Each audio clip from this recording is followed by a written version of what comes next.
تو جب طاقت توانائی بحال ہوئی سورۃ ہود، تو پھر اب باقی رہ گیا کیا؟ فَقُلْتُ اسْتَغْفِرُوا رَبَّكُمْ إِنَّهُ كَانَ غَفَّارًا، میں نے کہا استغفار کرو، اللہ سب کچھ معاف کر دے گا۔ يُرْسِلِ السَّمَاءَ عَلَيْكُمْ مِدْرَارًا، زوردار بارشیں بھیج دے گا، آبادی ہو جائے گی۔ وَيُمْدِدْكُمْ بِأَمْوَالٍ وَبَنِينَ، مدد دے دے گا مال اور بیٹے دے کر۔ وَيَجْعَلْ لَكُمْ جَنَّاتٍ، اور دے دے گا تم کو جنتیں، باغات۔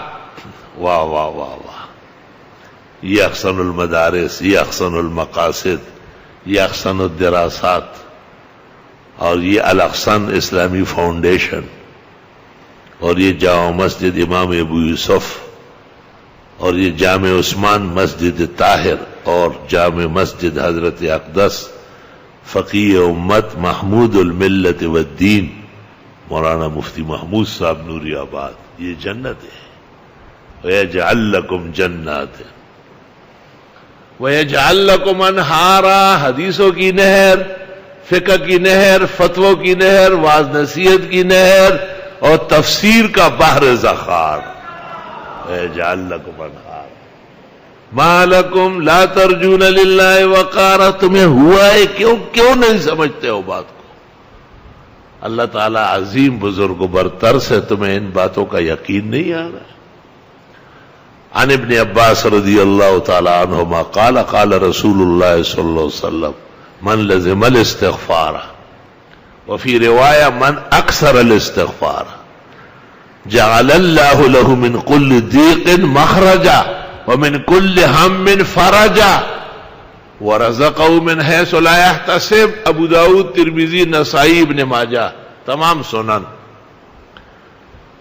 جو ہمیشہ استغفار کرے، ایک بات یہ، دوسرا یہ کہ کثرت سے کرے، بہت سارے آثار و روایات جمع کر کے عاجز فقیر طالب علم کمزور اس نتیجے پر پہنچا ہے کہ ہم کو روزانہ 1200 مرتبہ پورا کرنا ہوگا، حساب سیٹ ہو جائے۔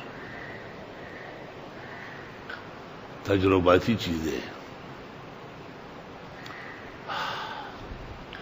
استاد ایک طالب کو کہتے ہیں 20 دفعہ پڑھو، دوسرے کو کہتے ہیں 100 بار پڑھنا ہو، تو استاد کا تجربہ و علم ہے، وہ جانتا ہے، اس سمجھانے کا استاد ہے، چھوٹا سا کمزور عاجز۔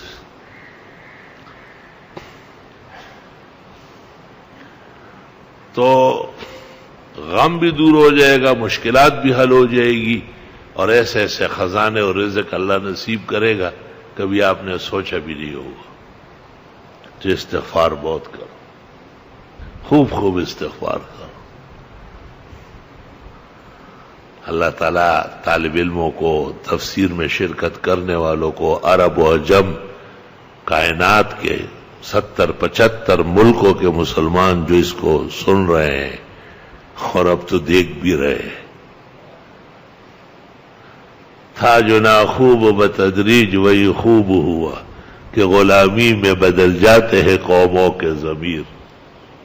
کبھی کبھی ایسا ارتکاب کرنا پڑتا ہے جس کے لیے کہنا پڑا کہ فمن اضطر غیر باغ ولا عاد، جو مجبور ہوا، نہ تو لذت ڈھونڈ رہا ہے اور نہ حد سے بڑھ رہا ہے، نہ کوئی رجوع کیا ہے اور نہ کسی مسئلے میں نرمی کی ہے، فلا اثم علیہ، صرف لوگوں کی ضرورت ہے، دین کے لیے لوگوں کا خیال رکھا جا رہا ہے تو گناہ نہیں ہوگا۔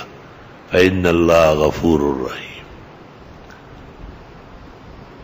یوں سمجھ لے کہ استغفار کا اہم میں مہم دفع مضرت انفال، جلب منفعت، سورۃ ہود اور دیگر سورتیں، اور تتمہ و تکملہ نعم سورۃ نوح۔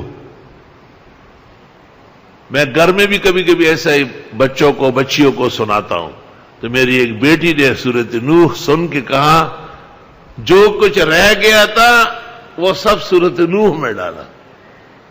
فَقُلْتُ اسْتَغْفِرُوا رَبَّكُمْ إِنَّهُ كَانَ غَفَّارًا يُرْسِلِ السَّمَاءَ عَلَيْكُمْ مِدْرَارًا وَيُمْدِدْكُمْ بِأَمْوَالٍ وَبَنِينَ وَيَجْعَلْ لَكُمْ جَنَّاتٍ وَيَجْعَلْ لَكُمْ أَنْهَارًا مَا لَكُمْ لَا تَرْجُونَ لِلَّهِ وَقَارًا وَقَدْ خَلَقَكُمْ أَطْوَارًا۔ خوب استغفار کرو، یہ ایک ہی تحفہ یہاں سے لے جاؤ، یہ کافی ہے۔ ہمیں زندگی استغفار میں ڈبو کے رکھو، سارے اوقات استغفار سے خوش رنگ بناؤ، سارے غم اور صدمے و تکلیفیں استغفار سے پٹخ دو، ساری خوشیاں اور نعمتیں و مقامات استغفار کے ذریعے آسانی سے حاصل کرو۔ دادیم ترا از گنج مقصود نشانی، ماں ہم نہ رسیدیم تو شاہد بے رسانی۔ آپ کو بڑے بڑے خزانے عطا کر دی۔